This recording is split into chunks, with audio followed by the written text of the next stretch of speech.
कक्षा 10 हिंदी काव्य बिहारी लाल द्वारा रचित भक्ति के पद आप पढ़ चुके हैं। अब नीति के दोहे पढ़ेंगे, यानी भक्ति के दोहे पढ़ चुके हैं, अब नीति के दोहे पढ़ेंगे। चलिए नीति के दोहे देखते हैं।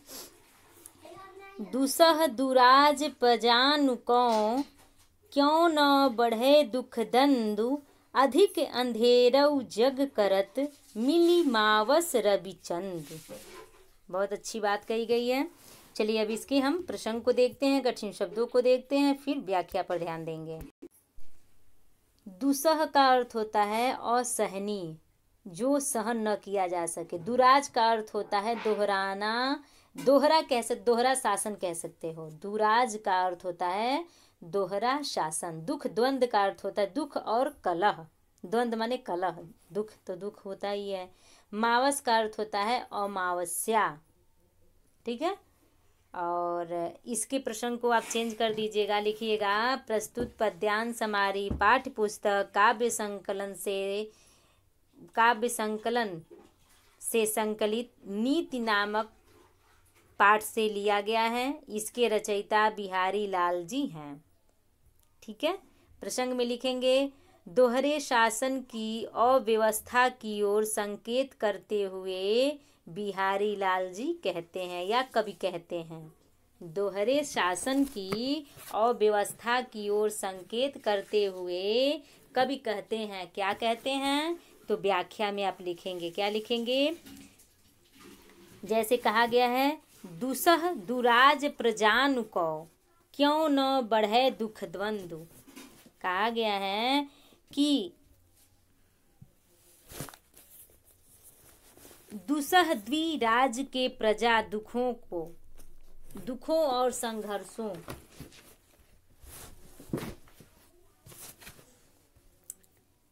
दुसह द्विराज में प्रजा के दुखों और संघर्षों की वृद्धि क्यों न हो।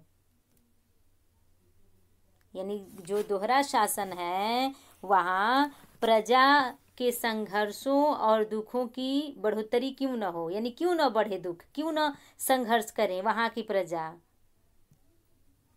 अधिक अंधेरऊ जग करत मिली मावस रवि चंदु।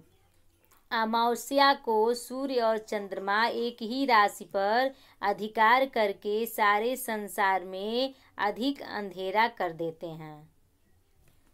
अमावस्या को सूर्य और चंद्रमा एक ही राशि पर अधिकार करके सारे संसार में क्या कर देते हैं? अंधेरा कर देते हैं। कहने का तात्पर्य है कि जिस प्रकार अमावस्या के दिन सूर्य और चंद्रमा दोनों एक ही राशि पर हावी हो जाते हैं तो निश्चित रूप से अंधेरा तो होना ही है। उसी प्रकार जब दोहरा शासन रहेगा किसी राज्य में, जब दो राजाओं का शासन रहेगा तो स्वाभाविक है वहाँ की जनता, वहाँ की प्रजा, वहाँ के लोग संघर्ष करेंगे और दुख का अनुभव करेंगे। वहाँ संघर्ष की वृद्धि होती रहेगी और दुख भी होता रहेगा। यही दोहरे शासन का तात्पर्य बताया गया है, यानी अव्यवस्था होती रहती है। दोहरे शासन में व्यवस्था सही नहीं रहता है, अव्यवस्थित रहता है। चलिए आगे देखते हैं। हाँ चलिए 10वें का देखा जाए, 10वें नीति के दोहे को। बसे बुराई जासुतन ताहि को सन्मान, भलऊ भलऊ कही छोड़िए खोटे ग्रह जपुदान। इसमें कहा गया है खोटे का अर्थ होता है बुरे, सम्मान का अर्थ होता है प्रतिष्ठा, मान सम्मान, ठीक है।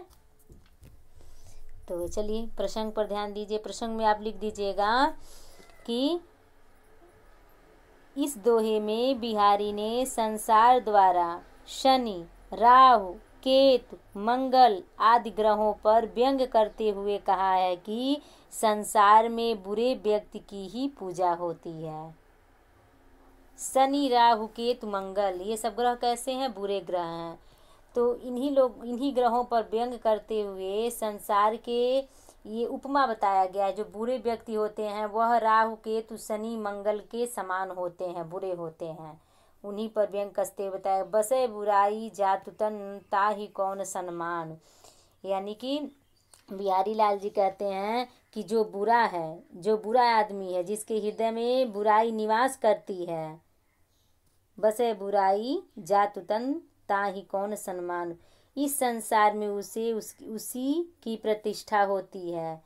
अर्थात जो बुरे व्यक्ति हैं, जिनके हृदय में बुराई निवास करती है, इस संसार में उसी की प्रतिष्ठा होती है। क्योंकि भलऊ भलऊ कही छोड़िए खोटई ग्रह जपुत दान, क्योंकि यदि वह बुराई छोड़ भी दे तब भी लोग उससे डरते हैं। यदि वह बुराई को छोड़ भी दे तब भी लोग उससे डरते हैं। इस संसार का नियम है। अच्छे ग्रहों को लोग अच्छा समझकर छोड़ देते हैं, किंतु शनि राहु केतु मंगल आदि खोटे ग्रहों यानी बुरे ग्रहों की उनके खोटेपन यानी उनके बुराइयों के कारण ही उनकी पूजा होती है, पूजा करते हैं लोग। कवि ने बड़े ही सुंदर ढंग से दुष्ट प्रवृत्ति के लोगों की प्रतिष्ठा का चित्रण किया है। जिस प्रकार शनि राहु केतु मंगल आदि ग्रहों से लोग डरते हैं, उनकी पूजा करते हैं, ठीक उसी प्रकार बुरे लोग का इस संसार में लोग मान सम्मान करते हैं, प्रतिष्ठा करते हैं। प्रतिष्ठा उनकी बढ़ती है क्योंकि उनके बुराइयों से लोग डरते हैं। यदि वो अपनी बुराई को छोड़ भी दे तब भी लोग उससे डरते हैं, कहने का तात्पर्य है। ठीक है।